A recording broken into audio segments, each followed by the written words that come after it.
Okay, so we're on Avodah Zarah Samach Ches. That's 68, 68a. So we talked about what's called nevela. So it says if something is Rabbi Shimon, my time is a sani l'seichel called nevela l'gera sheb'sharecha. We have Rabbi Shimon said that a nois and tam l'fgam is mutter. That's something that departs a flavor that's detrimental flavor or damaged flavor, that's kosher because it says you should not eat any nevela, you should not eat any meat that was not slaughtered properly. So then the Gemara says, la ger sheb'sharecha, you give it to a ger toshav, and kol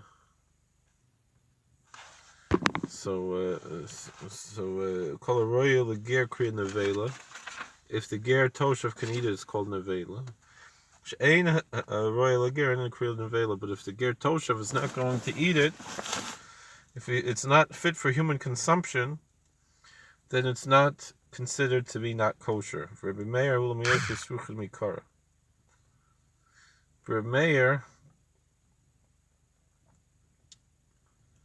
holds nois and tam l'fgam is aser, that a detrimental flavor that's imparted is prohibited. It only comes to exclude the nevela that was already disgusting before. Rabbi Shimon. So why doesn't Rabbi Shimon hold like that? If something was already disgusting, putrid,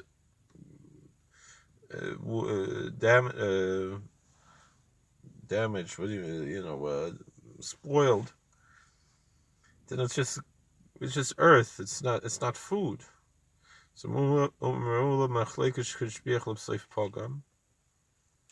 Ula said there's a dispute which we said before, something at first enhanced the flavor in the mixture but then impaired it. But if it was disgusting or damaged or tasted bad right from the beginning, so then it's kosher when it's a mixture. Ace for Rav Chaga challenged Ula. What if non-kosher wine fell onto lentils? Or vinegar fell into split green beans. Aser, you can't eat the lentils or the beans if the wine or the vinegar was not kosher. Rabbi Shimon Rabbi Shimon said you could.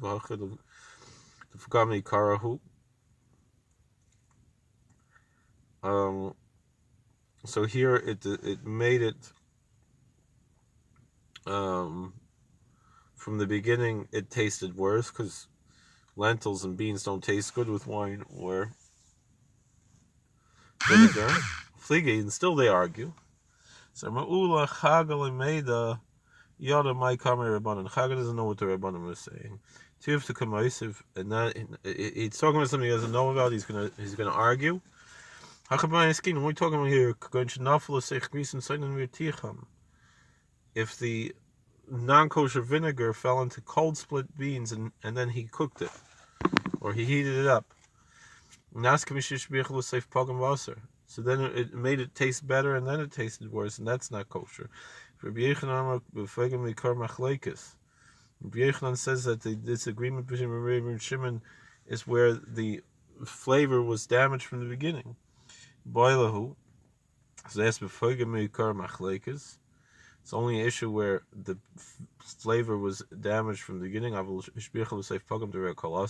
if it made it better and then it became worse, everyone agrees it's not kosher.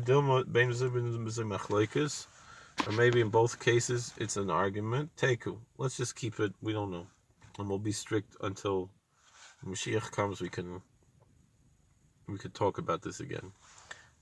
Rav Amram said after Yisrael had Rabbi Yochanan v'loitanya habamas nisin. So Rav Amram said, "Can we say Rabbi Yochanan said it's true and we didn't learn the Mishnah? Nafak dok Ashkach, go out and look. I'm going to find it. The sign of the Snan. We have a Mishnah in Orla.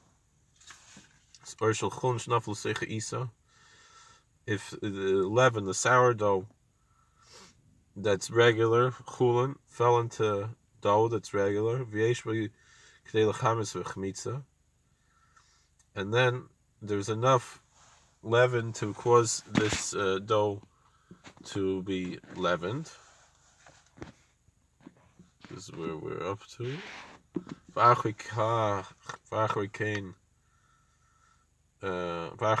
Nafal social truma or social kilei kerem.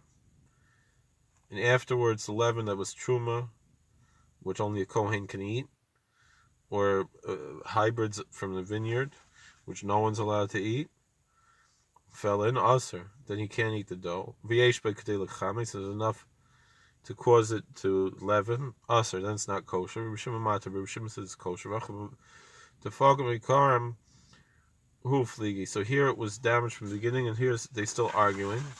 So Rabbi Zera said shiny isa. Rabbi Zera says that the dough is different. Hoil for oil lechama lechameya bakama isus acheris. Because when you have a sourdough, it can cause many doughs to leaven. It can impart the leavening to many doughs. Tashmash social truma shel chulm shnaflu secha isa. If you have leaven of truma or and of chulin that both fell into a dough, each one has enough to cause it to, on its own, to leaven. V'chimtzu, and it became leavened. Aser, you can't eat the dough if you're not a kohen. Rabbi Shimon Matar, Rabbi Shimon says it's kosher. Nafal shel truma tchila devrei kol aser. But if the truma, that's only if they fell in simultaneously. If the truma fell in first, everyone agrees that the non-kohen can't eat it. Nafal shel chulin, if first the regular sourdough yeast, whatever, fell in first, kach nafal shel truma shel kilei keren aser, and then afterwards there fell in leaven of truma kilei keren, then it's not kosher. Rabbi Shimon Matar, Rabbi Shimon said it is. So here it was damaged at first, and it's still arguing. Maybe you're going to say here also. Now we're on Amud Beis. Rabbi Zera, like Rabbi Zera said, touch Mami Sefer. Listen, come listen to this. What we have at the end.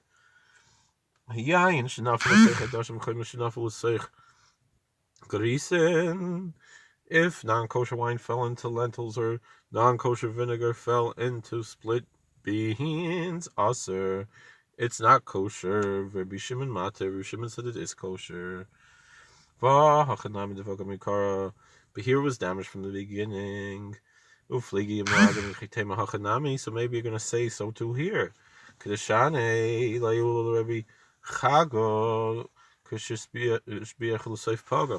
Where it got better and then later it got worse. Who's arguing where it got better and then it got worse? We said if the truma fell in first, everyone agrees it's not kosher. So therefore we see from the beginning that if it was damaged from the beginning, that's where is an argument. Shema mina. And this Shema mina, Shema mina. These are two sounds, the ayin and the mapakeh, that are often not taught in Hebrew school. We definitely learned from this, indeed, that if the prohibited substance impaired the mixture from the beginning, that there's a machlekes. Hani is a dispute. Hani tlasa de bevei tani lamali. Why do I need these three sections? The Bryce of Shlama above the Seifa, we can understand the last section. Kamash Malon V'Feikin Mikar Machlekes was damaged from the beginning. That there's a disagreement between Meir and Reb Shimon. Mitzias and Nami, the middle also we understand that we need to explain a Shbiach L'Seif Pagam Dever Kol Aser to teach that if it got better in the end, it got worse. Everyone agrees it's not kosher. L'Reishal Amali, but the beginning. What about this? Hash the Maseifa L'Lei Kamash B'Klal Asri Rabbanan. If you're going to say that even the Bryce's last section was prohibited, doesn't enhance the mixture at all, according to the rabbis, still prohibited, Reisha the Kamash B'Baya. So here it first enhances, so then we have to mention them both. So, and for the Gemara answers, Amar Abaya says, Reish Rabbi Shimon Etzrich. Rabbi Shimon needs the first clause. Why? It's necessary. This is what the rabbi said to Rabbi Shimon. This dough, if you leave it for 2 hours, is going to be leavened. And if you put in more to make it, to speed up the process, it'll cut the time in half. It'll only take 1 hour to become chametz, to leaven. Isser. And so, because the second part, meaning if it was just the chulin that fell in, it would have taken 2 hours, and because he had the chulin and the truma, it only took 1 hour, cut the time in half. So the truma that caused it to happen. Rabbi Shimon answers back, so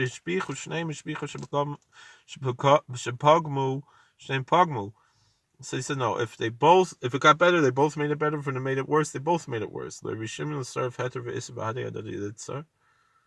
So according to Shimon, the kosher and the non-kosher should be mixed together and should make the whole dough not kosher. Shimon has his reason. The Amar Afil is Namilim is starting. Shimon says even when they're both not kosher, they don't even mix together. The snan, because we have a Mishnah in Orla of Chilakerm is Starfin, Rabbi Shimon is Starfin. That two prohibited things, Orla, which is the first 3-year fruits, and Chilakerm, the hybrids from the vineyard. The Tanakama says that if each one is less than a shear and you mix them together, then it's less than the amount that would be prohibited. You mix them together. The Tanakama, the first opinion, says it is not kosher, and Rabbi Shimon says they don't combine, and so it's not considered to be. It's still prohibited to eat, but it doesn't become to the level where one would be punished by the courts for it. So here's a pretty disgusting case. This is actually, there's a tshuva from Isaiah the Chavas Yor on this Gemara. There's a mouse that fell into a barrel of beer. Asru Rav lahu shichra. So Rav said the beer is not kosher because mice taste disgusting. If he left in the beer for 24 hours, then it's considered like it was cooked. So the rabbis said this, what Rav taught in front of Rav Sheshes. So Rav Sheshes said it must be that Rav holds the disgusting flavor or a damaging flavor is not kosher. Amar lahu Rav Sheshes says ba'al masavar of nice and time of kamuter. So Rav Sheshes said, how could that be? Usually, Rav holds that a damaged flavor is permitted. So here, this is a novel instance. Why? This is a chiddush. The mim asma isur b'dilinish menei filachi asur rachmana helkach nice and time lefgam nami aser. The reason why Rav would say that it's not kosher is not because nice and time lefgam is aser, but rather because it's disgusting to eat creeping animals like mice and bugs and things, and the Torah says you're not allowed to eat it. So therefore, even though no one would want to eat such a thing, people are grossed out by eating such a thing. Although I heard recently they were selling what they claim to be boneless wings, and they turned out to be rat meat. They were like buffalo wings in America. So someone pointing out, someone who posted this, he said, the whole heter that throws out the window the whole heter of chol stam. But we'll leave that. I don't want to get into politics. So